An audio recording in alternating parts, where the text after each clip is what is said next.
Missed an episode of your favorite podcast? Choose from over a decade of content in our archives, not just the latest episode. All free at GCNlive.com. This is your call to action. Get prepared, America. Economy, survival, energy, disasters. This is USAPrepares.com. Informative radio, educational radio. Interact now by emailing instructor@USAPrepares.com or text at 434-390-7953. Class, please take your seats. Now, your instructor, Vincent Finelli. Yeah. Everyone all set?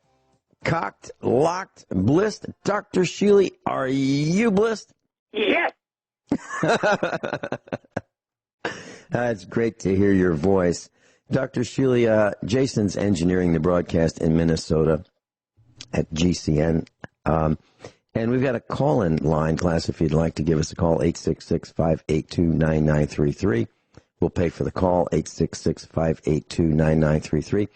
Telephone listen line, we've got one that's up and running.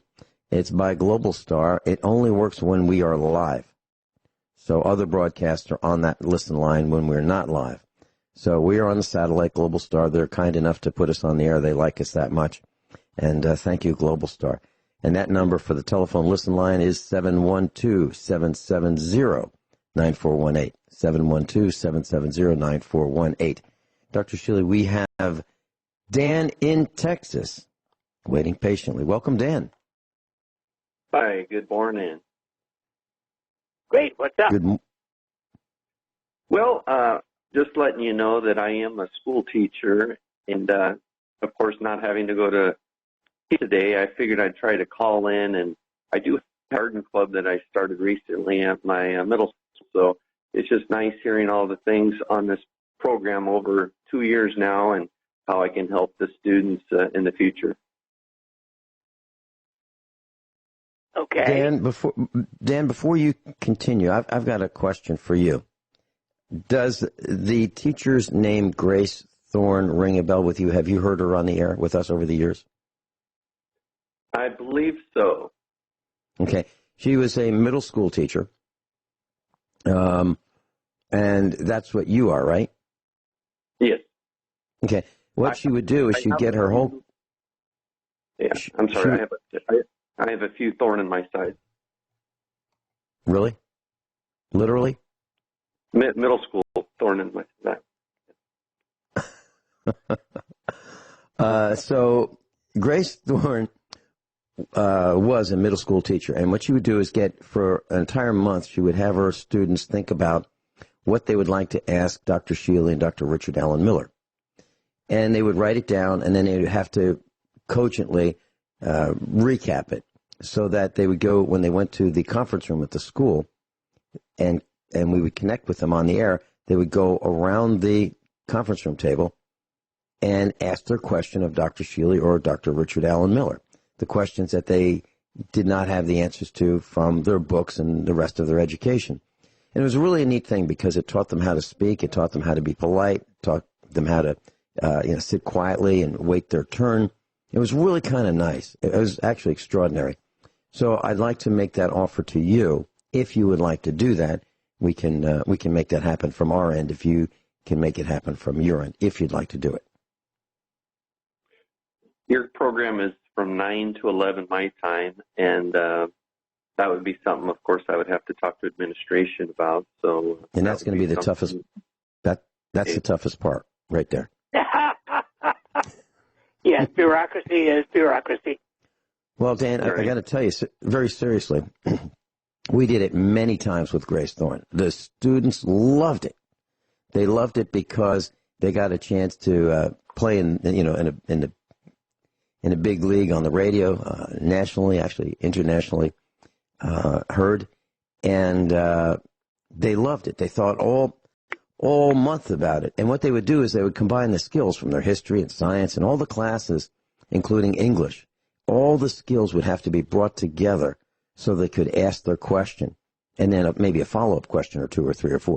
And one of the questions for Dr. Shealy is, is it okay to swallow gum? Now, who would be able to answer that question for them besides Dr. Shealy, right? And it was really neat, and I remember that from years ago. But even though this happened many times, and even though it was a really fun thing for the students and an educational experience as well, none of the parents ever listened, and none of the fellow teachers, nor the principal, nor the superintendent ever listened. Can you imagine that? Well, 1% of 1%, right? That's right. That's right. Well, that's how many listened. It's 0. Right. So do you have a question for Dr. Shealy? Yes, I have a few questions. Coke versus cigarette, which is worse? Well, I suspect cigarettes only because people tend to smoke many more of them than they do to drink of Coke. But both are not good. I mean, both to me should be 0. Okay. Is there any proof that microwaves are not good for you? Absolutely. It's superb proof that they literally destroy amino acids. So it interferes with the quality of your protein intake. And is that part of your book, Who Killed Common Sense? I don't think I got into the microwave necessarily in Who Killed Common Sense, but it's not quite yet finished. Maybe I'll add it. Okay. And how many pills do you take a day? I counted them last week. It is about 100. Okay. I think 2 years ago you mentioned that. I said next time I call in, I got to remember to ask them what don't you take? I guess I should ask. Well, I don't know any major immune enhancer, that kind of thing. All kinds of mushrooms and immune enhancing things. All of them safe, obviously, and it's accumulated. I began increasing about 1970. I was only taking 2 or 3 a day by then, and every year I add 1 or 2. But remember,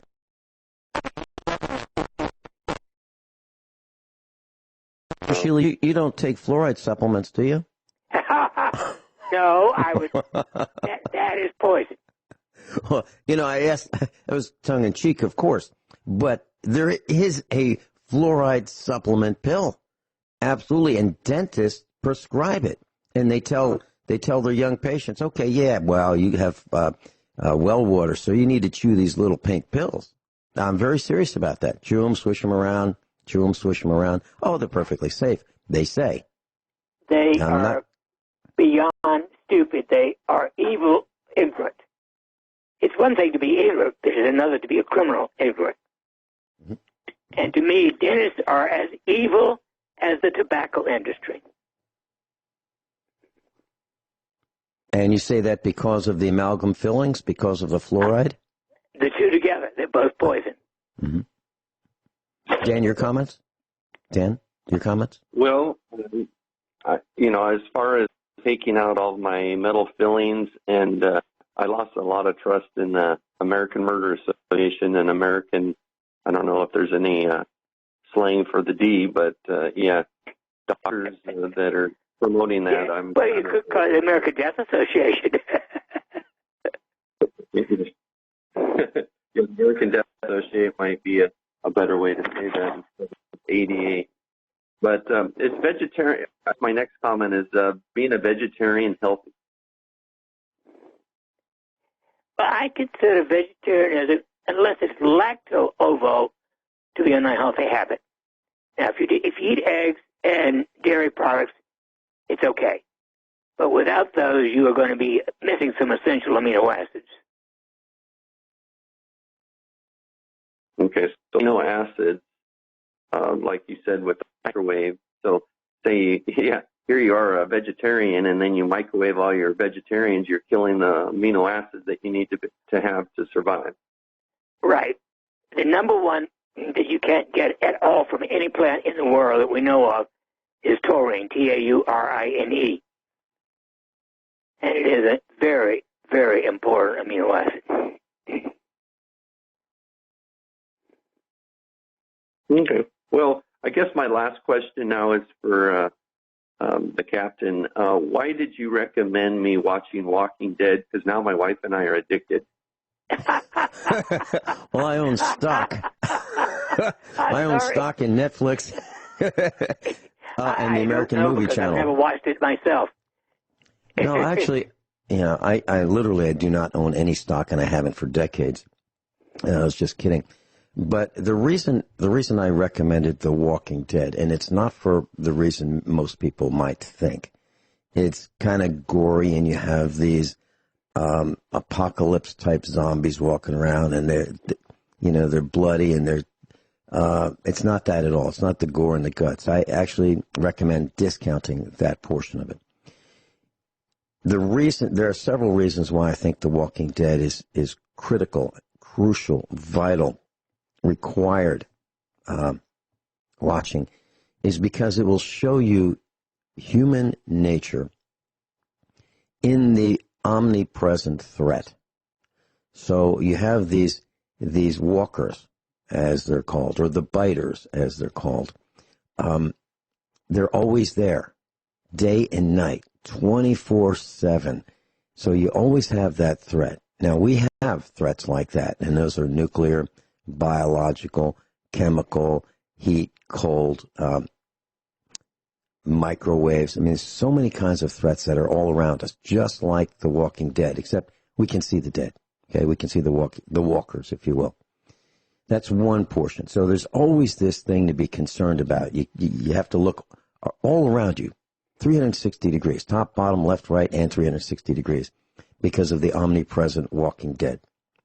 They want to eat you, because the larger the moving biological entity, the more they like it. I mean, rats are okay. Mice are not quite as good as rats. Cats are a little better. Dogs are okay. Horses are better. People are really good. Okay, so that's the way they look at, or the walkers look at protein, if you will. And they can't get enough. All right, put that aside. So when you watch it, you can kind of say, okay, there's this threat. But then you look at the interpersonal relationships. What happens when a new group of people comes down your driveway? Or where are you going to hole up? Are you going to clear a house and get rid of the walkers? Are you going to be able to trust people? What are you going to do when you can't get anything new? So, for example, there's no new gasoline being refined. The electric grid is down. The water system's down. Diesel. If you find a diesel generator, can you get diesel to run the generator? And then if the diesel generator makes noise, the walkers come. Other people come. Other people want what you have, regardless of what it is. If you have a gun, they want your gun. If you have an ammunition, they want your ammunition. If you have food, they want that. If you have a place to live, they want that. And then you have people getting together and living together to finally protect themselves, but then you can't trust them either, because they have their own agendas. Dan, if you'll hold on, we can talk about this a little more. This is a great subject, and I'm passionate about teaching people what it's really going to be like, because it may start today in Virginia. We'll be right back. Dr. Norm Shealy is with us, medical doctor, and Dan has called in from Texas, and he asked me about The Walking Dead, the television series. So the questions then become, what are we going to do to survive? And whom can we trust? And where are we going to hole up? And what's a safe place where the omnipresent threat, the dead, won't be able to crash through our windows, bash down our doors, climb over the fence? How are we going to protect ourselves, and whom can we trust?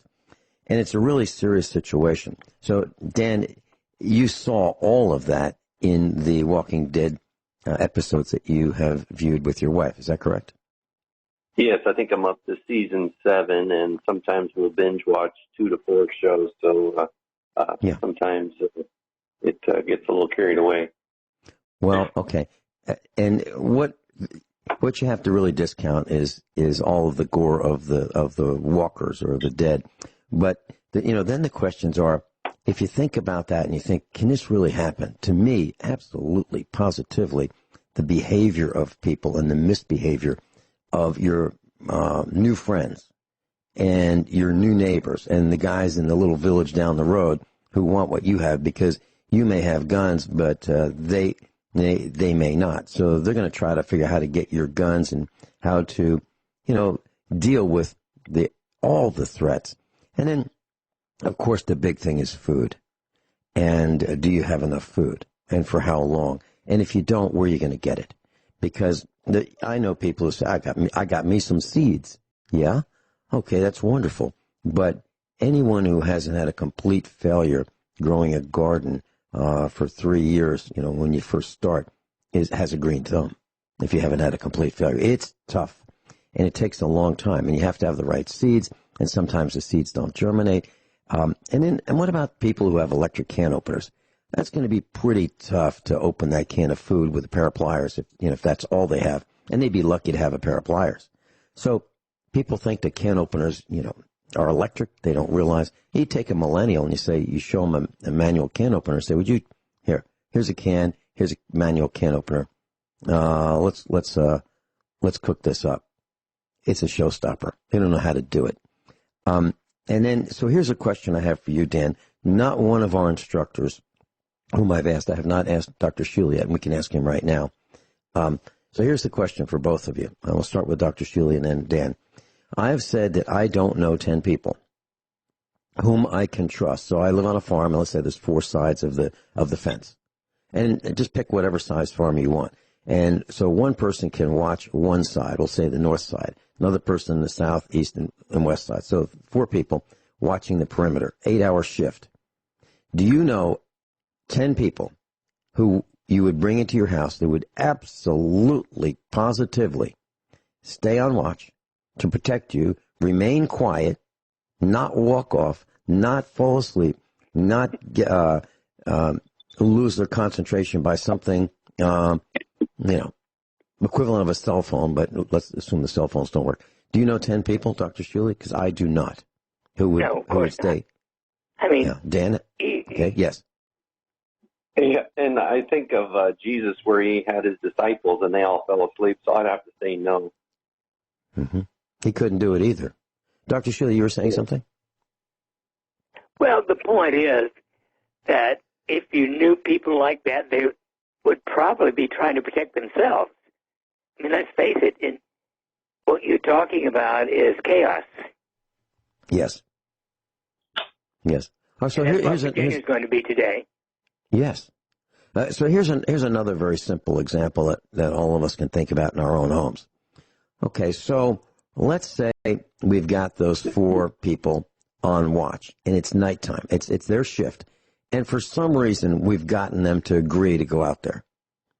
And the rest of us are sleeping because we'd like to feel assured that they are watching, the 4 are watching out for our interest. What is the likelihood, and food is scarce because we're not getting any more. So somebody, whoever the leader of that household is, or that farm is, says, look, we only have X amount of food. We're all going to be on less than full rations. So, we're all going to be hungry. So this is your ration. What is the likelihood that somebody might sneak down to the kitchen at night and help themselves to a little bit more? What's the likelihood? And I think the likelihood is pretty significant, right? Well, again, that depends on the people. Otherwise, that would be the least of my worries. Yeah. And when we come back, Dan, would you stay with us? I think this is worth fleshing out. Dr. Norm Shealy's with us. Dan's with us in Texas. And we're talking about the breakdown of society through the example of The Walking Dead, and I've previously assigned Jericho. Dr. Shealy, have you seen the series or any of the series The Walking Dead at all? No, I have not. Okay. I don't watch television at all. Okay. Well, this would be DVDs or probably DVDs. We bought the series, our family did, and it's absolutely it's an eye opener. It really shows you how how society can fall apart so quickly when some people have and some people don't have, and when there's a tremendous strain on society, and all the things that we take for granted just aren't working anymore. There's no credit cards. There's no debit cards. Cash is meaningless. Water is important. Food is important. Health is important. Antibiotics are important. Bandages are important. And then people will kill each other just at the drop of a hat. Dan, would you say that the Walking Dead series is one of the most important things? I'm not trying to put words in your mouth because I feel it is. One of the most important television series to watch or ever produced. Would you say that or not? I would say no. I think a year or so ago you told me about Survivors. That would be the number one. But Okay. just think of Survivors with zombies, and now you got The Walking Dead.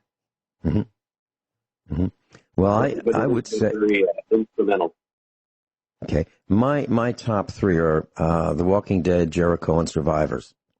Initially, I talked about Jericho, a small Kansas town, and there's a nuclear attack, and the premise is very similar in some respects, not all respects, but you have what you have, and you're not going to get any more unless you can find it someplace else. And then if you have ammunition, that's great. But then the town government, the mayor may say, all right, bring all your ammo over here because we'll make sure that we keep it safe, and then we'll allocate it as we need to. Really. So, and if you've got corn, yeah, we'll take your corn crop and we'll make sure that everybody gets their fair share. Really? So, that's what people are facing. It's, if you've got ammunition, are you going to turn it over to a group that you didn't trust in the first place?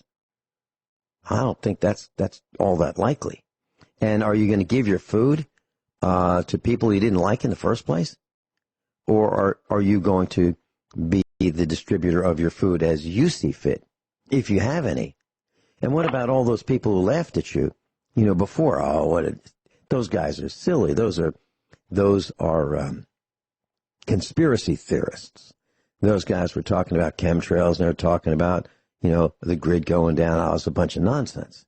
How do you handle them? So Dan, what is your take based on what you've seen, and has this spurred you on to prepare based on what you think could actually happen? Or has it turned you off? Yeah. I think just over the years preparing and knowing that I'm not where I need to be, but the gold and silver, it's going up to $18 for silver. Well, after 7 seasons, it doesn't matter. You could have $1 million worth of gold or silver. You just need food, and you need ammo, and you need, of course, guns. And I like the bow and arrow aspect of it. And Hunger Games got me into using the crossbow and all that. So at least being able to have some different things that you don't need bullets. So I think, and just a sidebar here, gardening. I think if you can garden, whether you're in the zombies or the survivors, Dr. Shealy, what type of do you use? Fish emulsion? What do you use to make sure your garden has the minerals and the vitamins that, if I don't want to take the 100 pills? Well, I do live on a farm, so I have access to manure, and I compost. Dan, we do the same thing here. Dr. Shealy has a farm, and we have a farm roughly the same size in terms of acreage, and we both raise cattle. Interestingly, however, I'm glad you brought that up, Dan. Someone just sent me an article by a man who points out that the farm industry and the medical industry began poisoning the world in the late 1800s. They used to give mercury and arsenic to people with all kinds of diseases, and that's when they introduced arsenic as a pesticide in the late 1800s. So they've never gotten any better. They just get more and more poisoned by the day. Probably gets rid of the useless eaters. Well, it's not exactly specific, is it? It's I mean, to me, it's ignorance at its worst. Either ignorance or evil are both combined. So, Dan, am I hearing this right, that you are ramping up your preparedness based on what you're learning? Is that correct or not? I think it's helping me fine-tune the important things that you'll need in case there's an EMP. I think you had Stan Dale on a few months ago, and having one of those EMP shields might help your electronics. And, you know, for $200 to $300, I think that might be something that if it's something where a solar flare came out, at least you're not going to be having to redo everything for $200 to $300. That's an easy fix compared to maybe thousands of dollars of damage on your home. Well, okay. Geez. I've got mixed reactions on EMP. I believe it's absolutely possible. But from my perspective here on our farm, I'm not all that concerned about an EMP for us, other than the fact that the rest of the area or the country or the hemisphere or the side of the earth facing the sun at that time, or whether it's a deliberate EMP from a nuclear device, what it would do to the supply chain. Now, that's a really bad thing. So if cell phones go down, that's not all that important to me. To me, it's not so important, but it will affect. That's the last thing in the world I worry about. Right, but it will affect doctors scheduling appointments, because we don't know how to do that anymore. We don't have, the paper and the pencil and the mechanical systems to schedule appointments, and doctors won't be able to get the supplies. They won't be able to get the hypodermic needles and, the materials that they need and medicines for their patients. That's going to be really, really tough. So I'm concerned about an EMP from that perspective, but I'm not concerned about, will my electronics work? Because if there's an EMP, I'm not going to broadcast. We're done. We're done right then and there at that millisecond. USA Prepares and every other broadcast is down. And then, as in Jericho, everything becomes local. So those who have a transmitter that is tube powered, and if they have electricity, they can transmit. And I do. I've got one. I've got an old college radio station transmitter, and I can fire that thing up, and it is EMP proof if I have electricity and the desire to make all news local, meaning, for a few miles around here, we could just let everybody know what's happening locally. But my big concern is the supply chain. That's the big one. Let me give you an example. So over the weekend, I stopped in at an Aldi. It's a small supermarket, real high volume supermarket. I looked at how much. One of the things I judge the food supply chain by is pasta and spaghetti sauce or pasta sauce in jars, because it keeps for a long time. Whether it's good for you or not, that's not the point. The point is it will keep for a long time. Pasta, if it's cool and dry, will last 5, 6, 7 years. I know this for a fact. And the spaghetti sauce in jars, glass jars, will last the same. I have found that over the last year, the amount of choices has dwindled probably by 75%, meaning the volume of the sauces and the pastas on the shelf for you to take has been reduced by 75%. What happened? What happened? Well, now, and the number. Dr. Shealy? I've never bought from the grocery store a pasta sauce. I always make my own. Mm-hmm. And I always can my own, so I've got the makings at home. And canned goods will last easily 10 years. Absolutely correct. But what I'm saying, Dr. Shealy, is you are, the 1/10 of 1/10%. Okay? Seriously. And I've made pasta sauce, and I got to tell you, if you considered how much you saved for the time invested, it'd probably be, if you got paid for it, in the equivalent of what it would cost you at the supermarket, it'd be like 10 cents a jar. Because it takes so much time, and most people aren't going to do it. So what I'm thinking is, of those people who are not going to do what you do and what we do and grow our own, they're going to find it really tough, because when it shuts down, it's going to be really fast. Really fast. And if you're not in the head of the line, you're going to miss out. And you might not survive to get to your... There's another thing that ultimately comes. If things get as bad as they certainly could, you might as well recycle and hope that maybe the world will be somewhat better when you come back. Well, I can agree with that after I'm out of ammunition.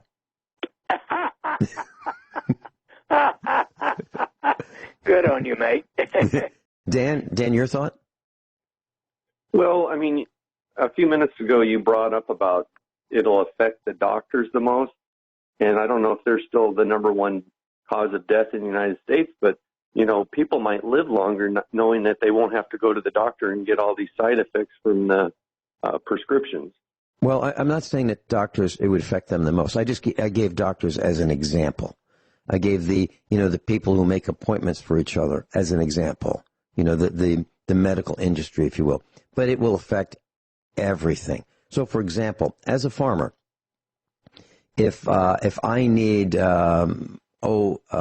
vitamin B or iodine, and our cows get wounded and they cut their hooves and legs, and they rub up against stones, and sometimes they play a little too hard with each other and they get cut up a little bit as they wrestle. If we want to spray some iodine on them to help the healing, I might not be able to get that ever again. So it affects everybody. But in terms of, do we call the fertilizer guy and have him deliver fertilizer? No. Do we call the lime guy? There is no lime guy. Nobody spreads lime on farms anymore that I know of. So we bought our own salt spreading truck to have delivered truckloads of lime, and we just loaded with our front end loader. So if you have the means to maintain the machinery and you have the desire to do the hard work, then get a farm and make yourself as independent from the system as possible. Now, I'm not just saying that. I do that.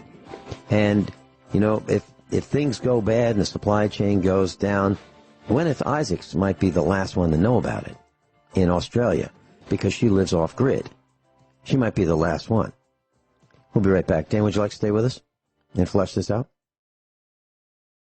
Dr. Norm Shealy is with us. NormShealy.com, NormShealy.com. His office is in Springfield, Missouri, 417-351-5221. 417-351-5221. The telephone number, Central Time Zone. Dan's with us in Texas. Dr. Shealy, you bought a farm many, many, many years ago. May I ask why you bought a farm? I'll share the reason why we did too. Then I want to ask and then I want to ask Dan what his thoughts about buying a farm are. Well, we moved here from Wisconsin, where we had already lived on a farm for the previous 12 years. And personally, by that time, I never wanted to live anywhere but on a farm. I've lived on a farm all but about 11 years of my medical school and training program. And I don't want to live in a city. I wouldn't even want to live in Pleasant Hope with 694 people. I like my freedom. Mm-hmm. Well, I have to agree with you. And I remember back in the 80s, I was looking out this tall building where I was working, and I thought, gosh, the air looks kind of thick. It looks like there's only one way out of town. With the interstate, you can go north to a big city, you can go south to a big city. Oh man, it's like we're trapped. And so we became first generation farmers back in the 1980s. So my parents were not farmers. Now maybe their parents' parents were farmers, back in Italy where, I guess that's what you probably had to do back then, all the way from the 1500s, I suppose. But I was never trained as a farmer, so I had to learn it firsthand. But I would not want to go back to a city. I cannot imagine living on an eighth of an acre or a quarter or a half or an acre and having Well, having some neighbor who, has one of those loudspeaker systems in their car and, their child's car, and he comes home all hours of the night and thump, thump, thump, thump with the bass, I'd be livid. If I want to go plinking in the yard, I'm not going to ask anybody's permission. If I wanted to have pigs, hogs, chickens, I'm not going to ask anybody's permission. I'm just going to do it. And I don't need to ask anybody's permission because we live on a farm and there's nobody here to tell me what to do anyway. And the same thing is true where you live, Dr. Shealy. So I'm not interested in going to where there are more people. I don't need to go to the movies. I don't need to be entertained. I don't need to go to the mall. I have a simple lifestyle, and that works for us and our family. Dan, what are your thoughts about moving to a farm? Is that something that has piqued your interest, or are you going to stay put, or what? What are your thoughts? Well, long term, my goal was to have a farm. And I have a friend from my Bible study that him and his wife are in their 60s with 6 acres, but now he's, with his health deteriorating, it's tough to manage those 6 acres. So now he wants to downsize. So it made me think instead of getting 6 acres, maybe I'll do 2 to 3 acres instead of going full bore with 6 acres. Okay. Well, let me give you a heads up. I don't know how you're going to receive this, but if you want to be somewhat independent, the absolute minimum in terms of acreage that I think is required to be somewhat independent is 40 acres minimum. 80 I would say is 5. 5 acres? Yeah. Okay. Well, I'm thinking you might need a horse, okay, to get to town. You probably want to have a cow for some milk, maybe some goats. And you want to have distance from, other people. And you want to have some method of generating electricity for all the equipment and I'm not talking about cell phones. I'm not talking about charging your computer. I'm talking about if you have a drill that runs on 120 volts, if you have a drill press, or if you have a battery charger, if you have a backhoe to maintain, your road. Because who's gonna fix the road? When it washes out. Who's going to do that? Who's going to haul in the lumber for the heating system? Now, in our case, we heat with wood, but it's darn heavy. I mean, we'll bring in, 40,000 pounds of wood a year. 40,000 pounds of wood. Let me say it a different way. 40,000 pounds. Now, you can lift that up. You can have, your spouse lift it with you. You can have your children lift it with you. You can split it. You can cut it, but it's still heavy. So how's that going to happen? So you're going to want some machinery. So I'm thinking if you want to have wood for heat, you're going to need 40 acres minimum. And you're going to want to have about, maybe a quarter of an acre for a garden. Dr. Shealy, how large is your garden? 50 by 50, just 250 square feet. Okay. Well, that's a great size. That really is a great size, but it takes work. It takes work to rototill it. It takes work to plant it. It takes work to weed it. And then how do you keep the animals out? Because they like it too. Rabbits like it. Deer like it. There are plenty of wild animals that would just love to hang out in your garden. What a great place to go. Dan, do you want to stay with us? I got to run. I got to quickly microwave, and I got to go to the store to buy my cigarettes and Coke. So have a good day. Okay, so no sense in calling us back, right? Thank you for all you do. God bless you. Hey, thank you. Bye-bye. Dr. Shealy, and I'll be right back. Hour number 2 of USA Prepares. Dr. Norman Shealy is with us, medical doctor. His website is normshealy.com, NORMSHEALY.com, normshealy.com. Dr. Shealy, I'd like to just ask our class if you have the time to call us and let us know if we have been of any assistance at all to you over the years, how we've assisted you. Have we encouraged you to take better care of your health? Have we encouraged you to grow a garden? Have we encouraged you to pay attention and spend less money at restaurants and spend less money on vacations and spend more time with your family? Have we encouraged you to look at a farm? Have we encouraged you to look outside the the current environment you're in? Have we? If we have, I'd love to hear from it. Or if we haven't, if you think that we've lost our minds and we're just wasting our time and everybody else's, I'd like to hear that too. So if you'd like to call us, 866-582-9933,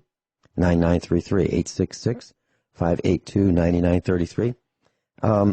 Dr. Shealy, I was talking to one of our boys, and he went to high school with a young man, and in high school, this boy was pretty big. He was about 350 pounds when he graduated high school.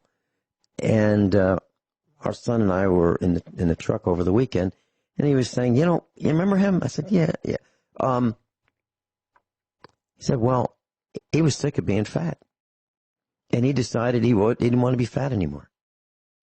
And so he decided that he would not eat any bread, no pasta, no fast food, no sodas, no sugar, and he was going to eat vegetables and meat. That's it. And he was at a birthday party for a child of another friend, a common friend of theirs, our son's and this other young man's, and he's in his mid-20s. And they had all the standard stuff, the dips and the chips and, all the sugary, sweet things to eat. And this young man who put himself on a diet ate only meat, drinks water, no sodas, no caffeine. And he's he lost 150 pounds. Wow. He looks great. Because he exercises a lot too. So he works out and he changed his own diet and he was just tired of being fat. And I'm saying that this way for a reason. Using the word fat. I guess it's politically incorrect, but that's what it is, right? Fat is fat. And I think that's all it takes is restraint, willpower, common sense. Mm-hmm. Mm-hmm. By the way, did you hear over the weekend about 2 nuclear bombs floating around? No, I missed that. I happened to be outside of the farm and away from... It's a long story, but apparently there are 2 stray, if you will, nuclear bombs looking for a home somewhere, maybe to cause another artificial something. Back in the 90s, I was talking with Colonel Bo Greitz. He had a radio broadcast. He's Green Beret, Vietnam era.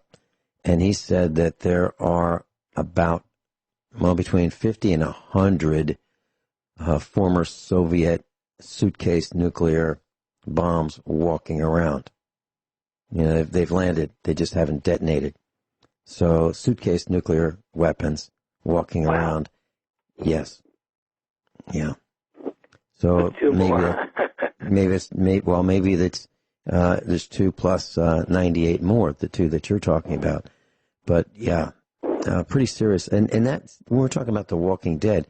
These threats are they're omnipresent everywhere.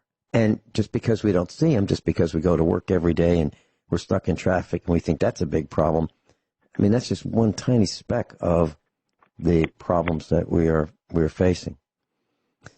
Dr. Shealy, constipation. And the reason I'm mentioning this is when things get worse, like the situation we were talking about before with Dan in Texas, when things get worse,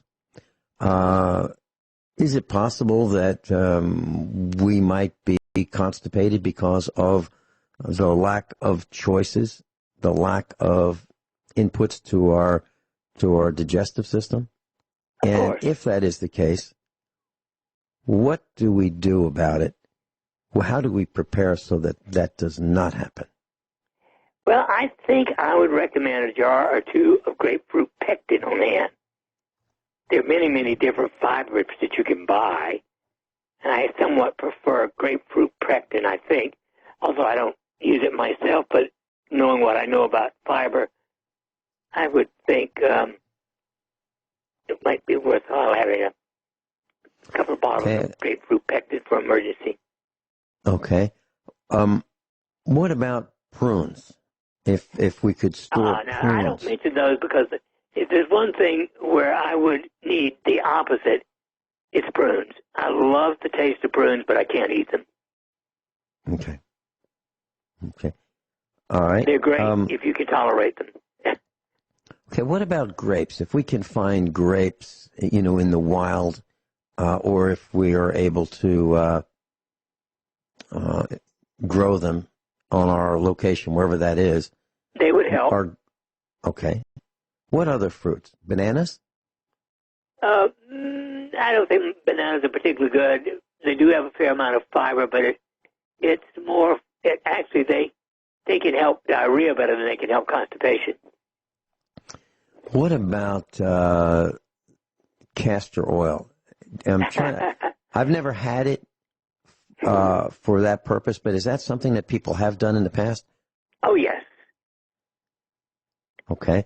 And I would guess in a very small dose, it might be safer than milk and magnesium. Okay. Is that? I imagine that would keep a very long time, and it's relatively inexpensive. Yeah. Is that something that how would a person consume castor oil? I guess that'd be USP. To be quite honest, I have the foggiest. When I was a child, you didn't dare get a cold. If you got a cold, your family gave you castor oil and orange juice. And I have no idea how much they put in it. To me, it was the most repulsive possible thing. I didn't dare get a cold because I didn't like the taste of castor oil and orange juice. Yeah. Okay. So, class, if you think that that's something you want to prepare for, do your own research and find out the dosage. And you might want to print it out and keep it with the the container bottle of castor oil. And I would think if you got it in glass, it would keep longer than if it were in some other container. Okay. And what are the dangers of constipation, Dr. Shealy? Increase in blood pressure? Could you dangerously increase your blood pressure with constipation? Oh, yes. Of course. And hemorrhoids. And toxicity. Okay. Well, all right. So then that leads me to the next question. I remember when one of our boys was in surgery, and he was in actually a body cast for a long time, like weeks, like maybe 11 weeks.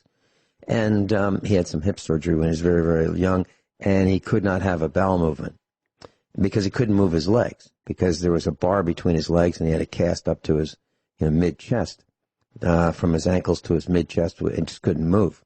And he was immobile. And so he became constipated, and the doctor gave him something called Dulcolax. And it was a little tiny pill, and doctor called, and I was talking to him, and he said, "So how did it work?" And I said, "Oh yeah, we gave him the Colamite," at which a contraction between colon and dynamite, and it really worked. What are your thoughts about Dulcolax, or my term for it, Colamite? Dulcolax works. Also, they even make a suppository. It's a lot more pleasant, I think, than taking it from above. Mm-hmm. Okay.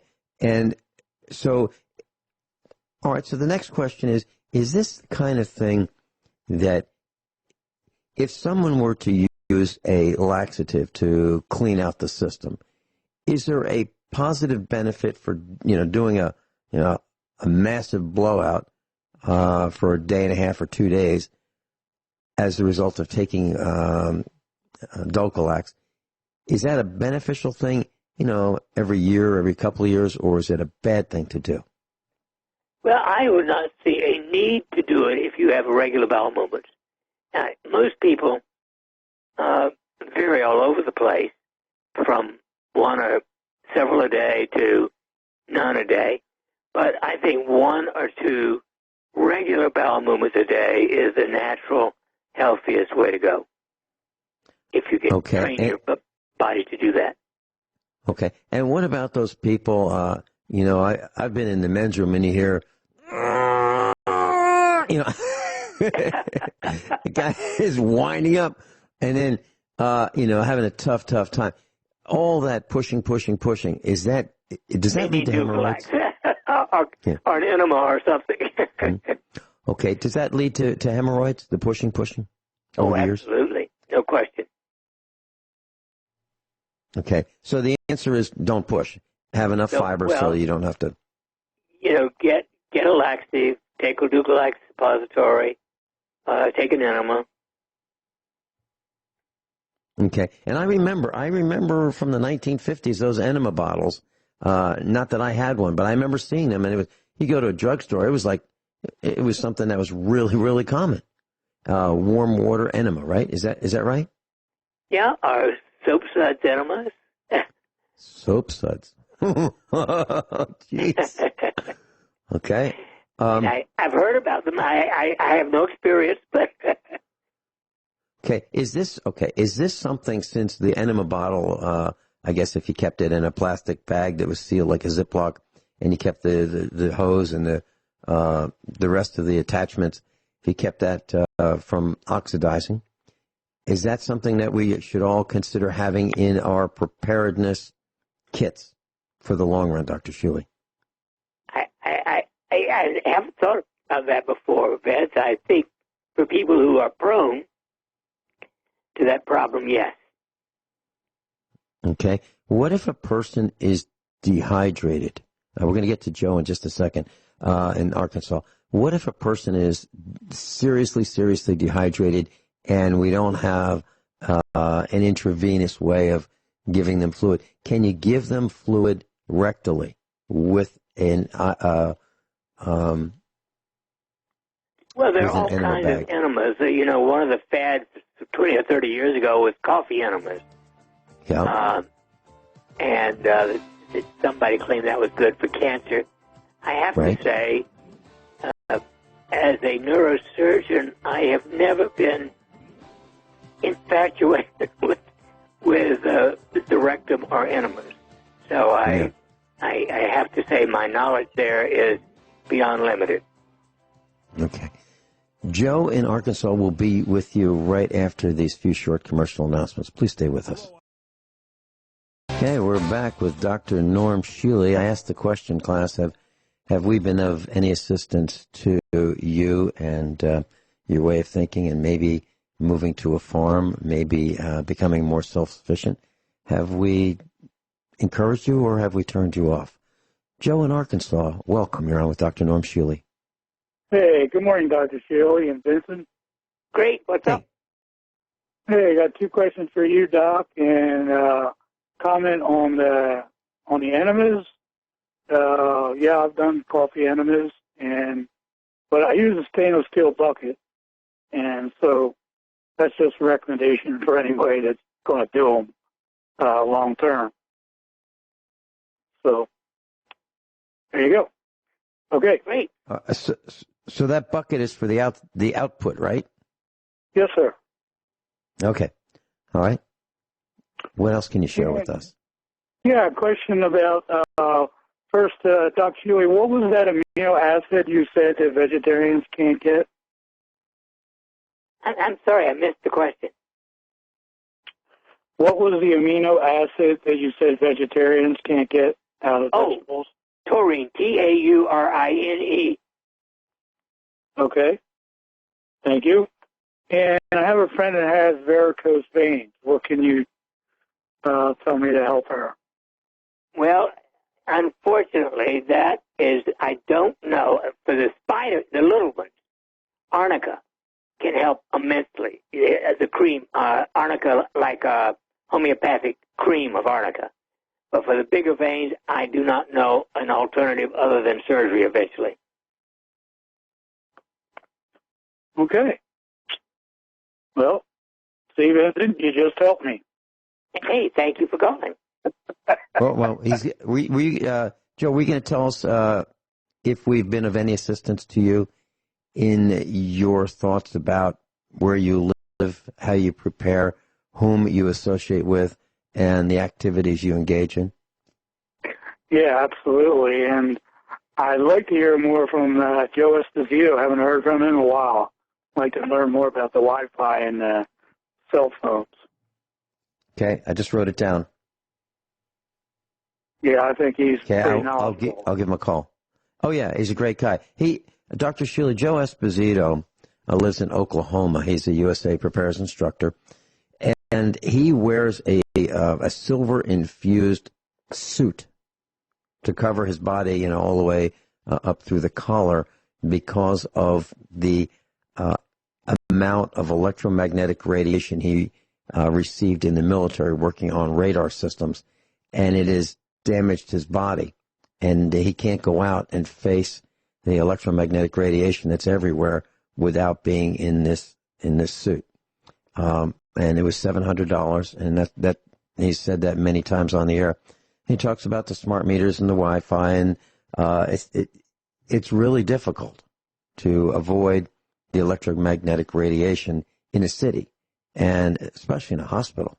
I mean, there are access points everywhere where they're just blasting. They've got telemetry everywhere in the hospitals, and all the cell phones, and all the nurses have them, all the doctors have them, plus all the Wi-Fi and, the wireless communications. It's just unbelievable. It's like the worst place to be from just a microwave radiation perspective, let alone all the diseases. So, yeah, I wrote it down, and I'll give him a call. Good. Yeah, I really appreciate that.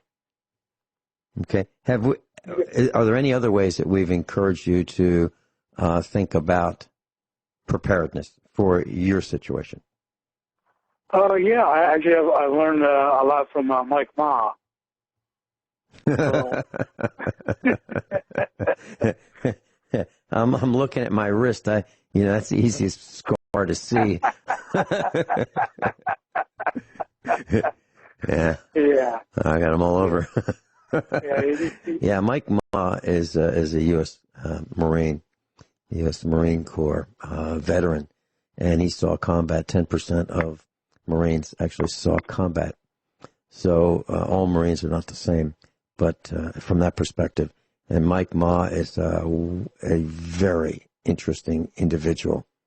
And he's a very happy-go-lucky guy. Until he feels threatened. Okay, guys, I'll jump over here. Thanks a lot. Hey, Bye-bye. Joe, thank you. Yeah, Mike Ma is a really happy-go-lucky guy until he feels threatened, and then that smile comes right off his face. We'll be right back with Dr. Norm Shealy. Dr. Norm Shealy is with us, and normshealy.com, and we've got a USA Prepares Instructor who's just calling in, Sharon in Montana. Welcome. You're on with Norm Shealy. Good morning. I was going to make a comment and then have a question. As far as varicose veins, I had a friend of mine who had really a lot of trouble with varicose veins when she was pregnant, and she would actually, she did a treadmill every day. I guess, I don't know if she ran or just walked real fast, but she said by keeping that circulation, it helped a lot, and she didn't want to do surgery, so it might be something that might help some people, just keeping the circulation going a little better. But just a side thought. I had a question about most people are inactive. Yeah, I think that that tends to be because sometimes they're uncomfortable, so then you want to not do anything. So. But anyway, second thing is I was wondering, do you have any ideas for gout? I've heard tart cherry juice helps, but I have a friend who's younger than us, so I think her husband's probably middle 40s or something, and he deals with gout pretty bad. And I was wondering if you had any ideas of things that he could do to first get through this awful bout of a gout that he's having, and then maybe how to try to stave that off. Well, obviously drink lots of water, non-fluoridated. That's at the top of my list. And actually, although there are specific drugs for treating gout, if you tolerate it well, aspirin can be useful. Okay. Huh. Is it because it sort of thins the blood, or is that the point? Or well, it just helps to relieve to excrete the uric acid. Okay. Huh. All right. Any other brilliant thoughts? I just felt really bad for her. She was telling how he's just in great agony. And you tend to think of that, at least for me, I tend to think that's back like in the 1700s where people dealt with that. But I've actually had a couple other people mention that they had issues with it. So I guess it's still, something that happens in modern times. Well, there's no question. It is probably mostly a genetic predisposition, but if you eat too much high meat products, especially organ meats, that can increase the thing.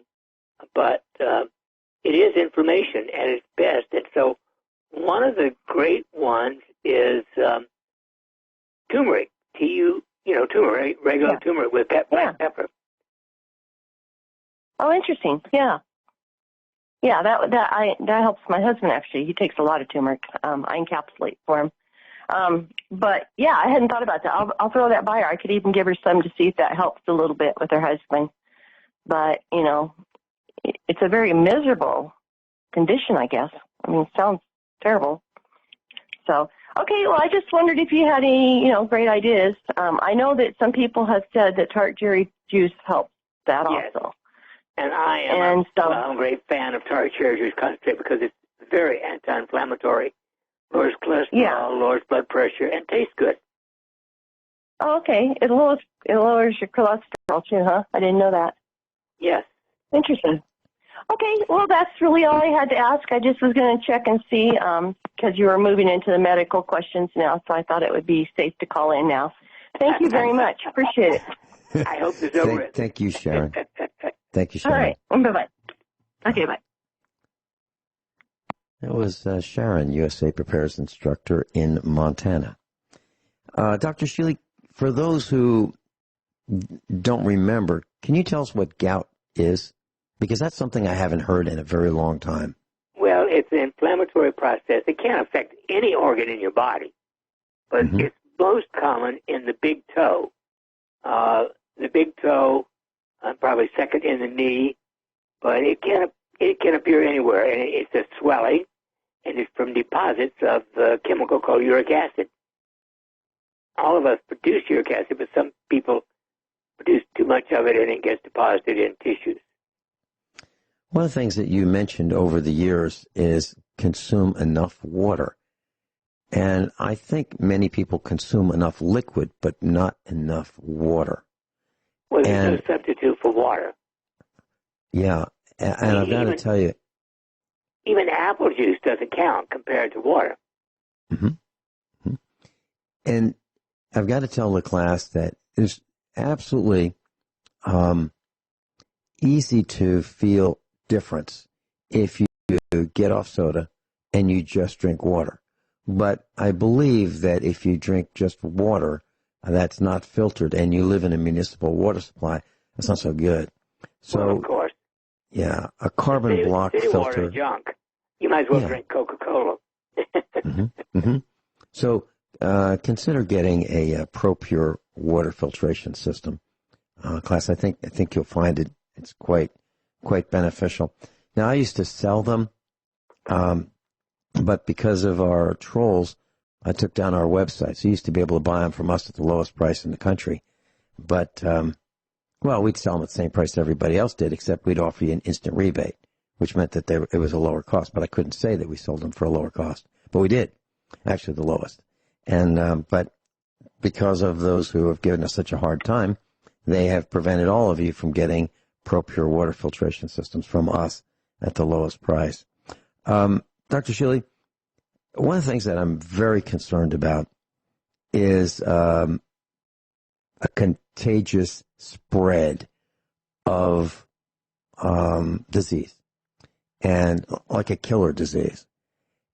And I was thinking, so if a person gets a disease and hops on an airplane and is contagious, he touches the handrails, he touches the seat, he touches the armrest, the magazines, the glass if it's a meal flight, and the tray and the fork and the spoon and that kind of thing, and then maybe a couple coughs here and there, and the air is recirculated many times. So now we have a 200 person potential group that's carrying this contagion, and then that they all get off the plane, and some of them get into the trams, some of them get into taxis, some of them get picked up at the airport. So there's more people that are in contact. And then maybe they go out to eat, and then now it's at the restaurant, and there's maybe 100 people at the restaurant, and it goes on and really fast. Are you concerned about that as well? Well, I guess I don't think about it most of the time because I don't have a lot of strangers come to my place, and but then let's face it, there are infectious diseases, and if you're exposed to them, you are at risk. And so, how many people sneeze and cough and rub under their nose and then shake your hands? And, people are, if they're right-handed, they shake with the right hand. And that's probably the hand that they rub under their nose, and they touch their eyes, and they scratch their face. And I don't know how many times the average person touches his or her face, but I'll bet it's over 1,000 per day. Don't even know it, right? It's something I don't even think about, but I'm sure it happens. And their lips, and I used to see it at a restaurant. The waitress would come up to me and say, and scratch her under her nose, and, okay, may I take your order? No, you can't. We're out of here. So I'm very concerned about that. The handrails, the escalators, the elevator buttons, the door handles going into a building, out of a building. I mean, it's everywhere. Everywhere. If you go into the restroom and you want to use the flush handle, for a urinal, there it is. What do we do? What is... It's back to The Walking Dead. The threats are everywhere, 360 degrees, top and bottom as well. What do we do to protect ourselves from these threats? Other than, limit who we see. Good health habits to start with. Mm-hmm. I mean, I think that's one of the reasons that I don't worry about it, because I travel a great amount, and I don't do anything extra when I travel. But I take plenty of vitamin D3. That's the top of my list. Adequate D3. take of vitamin C. Those are the biggies. Mm-hmm. Mm-hmm. And you formulated your vitamin C, which I take every day, Dr. Shealy's Youth Formula, vitamin C with MSM. And a little molybdenum and a little beta-1,3-glucan, yes. Mm-hmm. And how would you say that would compare to just going to the Chinese factory outlet and buying just vitamin C? Well, I would say it's at least twice as effective as plain vitamin C. The MSM especially doubles the effect on your immune health. Mm-hmm. And does that alleviate pain, Dr. Shealy, for those who have some kind of inflammation and pain? Is there any reduction in pain? Decreased inflammation, yes. Okay. What does it mean when a person's belly, is hotter than the rest of the person? Like their lower abdomen compared to their chest.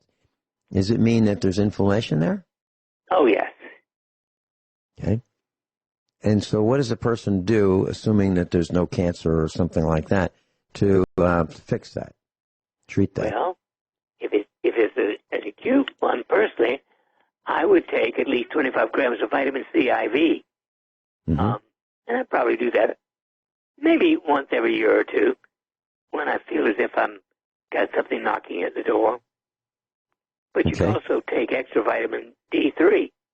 I mean, if it feels like a virus coming on, I'll take 150,000 units of vitamin D3 3 days in a row. That can knock it out. Okay. And so for the preparedness medicine chest, if you will, what do you think that just about everybody should have for their household? I'm going to write this down if that's okay with you. So what do we make sure that we have on hand, not being stored for us at the drugstore or at the Chinese factory outlet? What do you want us to have at the ready in our households? Well, I would like a year's supply at least on hand of D3 my multivitamin essentials, my youth formula.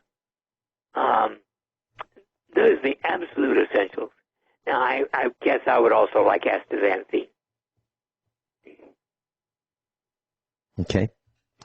Is there anything else above and beyond the four essentials, which is vitamin D3, Dr. Shealy's Essentials, which is a multivitamin, Dr. Shealy's Youth Formula, which is your formulated vitamin C, and astaxanthin? When we come back, could you tell us if there are any other things that we should have in our preparedness medicine chest? Dr. Shealy's with us. NormShealy.com, NormShealy.com. Telephone number 417-351-5221. Dr. Norm Shealy's with us. NormShealy.com, NormShealy.com. Telephone number 417-351-5221 is the number for Dr. Shealy's clinic in Springfield, Missouri. Dr. Shealy, so vitamin D3, your multivitamin, which is called Dr. Shealy's Essentials, your youth formula, which is your vitamin C and MSM plus other supplements as well, and your astaxanthin. So those are the top four. Do you have any others that you'd like to recommend in addition to the top four? Yes, magnesium lotion. Uh-huh. And a big bottle of castor oil, because castor oil packs can be great in a crunch situation. Okay. What about Epsom salts for bathing? Well, of course, I prefer magnesium chloride. When we did the study on this back in the 90s, we found the magnesium chloride is absorbed at least twice as well as magnesium sulfate, which is Epsom salt. Okay. All right. So, and that's so just bathe in magnesium chloride as you would with magnesium sulfate, Epsom salts. Yeah. Okay. Soaking for 15 minutes would be better than just bathing in it. Okay. And how much magnesium chloride would you recommend per a tub of water in a bathtub? 3 cups. Tub? 3 cups. 3 cups. Okay. And is that the same as magnesium chloride hexachloride? Yes. Okay. And where do you suggest we buy that, Dr. Shealy? Do you sell that? We have it at our mail order store, yes. Okay. All right. So you can go to NormShealy.com for your magnesium chloride. I have to admit that I do it at least twice a week just because I like it. Okay. And is the water temperature important, meaning warm versus very warm? Do you feel there's it's warm, as long as, pleasantly warm. You don't want it to be, burn you. Right. And so whatever's comfortable then. Dr. Shealy, do you mind if we... Okay. Do you mind if we... the temperature, but I think it'd be from playing with this kind of thing, I think the temperature is about 108 degrees that I use. 108. Okay. That's 108 degrees Fahrenheit class for that bathing, soaking temperature. Okay. Dr. Shealy, do you mind if we go to what's happening in Virginia for a couple minutes? Of course. Okay. So Daily Mail says... Yeah. Daily Mail says heavily armed protesters in bulletproof vests descend on a Richmond gun rally as Virginia governor declares state of emergency. The Virginia governor declares a state of emergency. He declared it before anybody showed up. It's been declared for days. And hundreds line up with their weapons to stand against Democrats' proposed reform. The rally drew thousands to Virginia's Capitol on Monday, which is today, after weeks of fervent anticipation. Hundreds had already started lining up hours before the scheduled start, some with their weapons. It began at 11 a.m. Eastern Standard Time, with crowds pouring into the Capitol Square for the event. Protesters are not allowed to bring guns into the actual event, and everyone is being screened. There will be speakers inside the event, including prominent Republicans and heroes who have brought down gunmen at an attempted mass shooting. Militia bosses fear the protest could still turn violent despite the enormous police and security presence. 6 alleged neo-Nazis were arrested in the run-up to it, and the FBI is still combing through through threats, whatever that means. So I'm looking at some of the images, and there's some guys in some camo, some military-style fatigues. They've got their black rifles, some of them with long barrels, some of them with short barrels, most with scopes. And there's a fence around, so you can't get inside the fence where the Capitol is with guns, but you can stand outside. And I'm looking at guys, I'm talking about protesters with hats to keep them warm, and I'm looking at the police. Now, the police have distinguished themselves with these glow-in-the-dark style vests that are kind of a greenish yellow. They say police on them. And every one of the cops that I see that says police, like Virginia State Police, they are wearing ski masks. Every single one of them has got his face covered. Everyone. Can you imagine that? They don't want to be known as who they are. What an awful, awful thing, where the police are standing guard with ski masks on so that you can't tell who they are. But that's not the case with just about all of the protesters. They don't have ski masks on. One guy does. He's got a scarf. Dr. Shealy, any quick comments? Virginia's crazy. I hope it doesn't start there. I hope we don't start the Second American Revolution right there today or tomorrow. It'll be terrible. It'll be terrible. I know some people want it, but it's going to be terrible. Dr. Shealy, thank you so much for being with us. Have a good one.